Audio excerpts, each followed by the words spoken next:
Which one of these Pokemon technically have no weaknesses? Is it Spiritomb, Electros, Hisuian Zoroark, Shed Ninja, or Marshadow?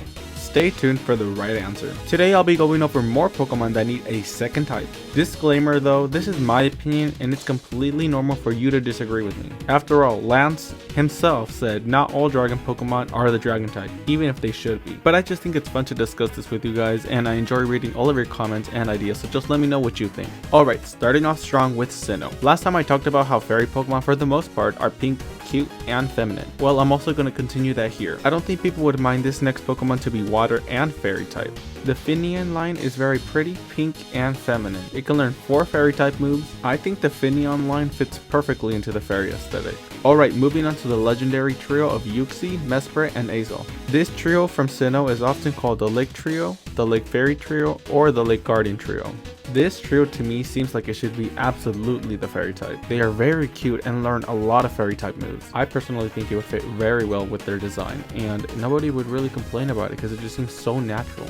Cresselia is another Pokemon from Sinnoh. She's obviously very moon inspired. The moon is fairy oriented for some reason in Pokemon. Moves like Moonlight and Moonblast and Clefairy, who is a fairy Pokemon, also have to do a lot with the moon. Point being, I think Cresselia could pass off as a fairy type. It's a pretty pink Pokemon and most fairy type Pokemon are just like that. Of course, just because a Pokemon is cute and pink doesn't mean it's necessarily a fairy type, but I think Cresselia can make such an amazing fairy type Pokemon.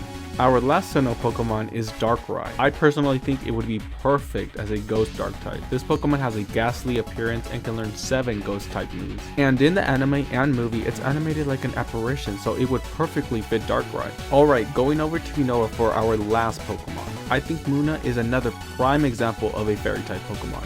It's so pink, cute, and feminine, it's actually insane how it didn't get the fairy type in Generation 6. It can even learn fairy type moves. I know today was mostly a video about pink Pokemon who can be fairy types, but I really think these are good choices. I mean, it really fits the fairy aesthetic. But what do you think?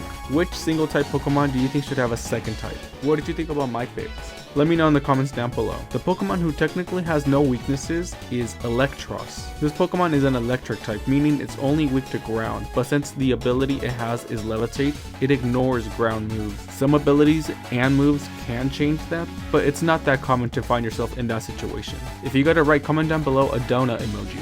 If you want to see more content like this, then make sure you follow and drop a like. I know you'll enjoy my other videos, so go check those out as well. Thanks for watching. See ya!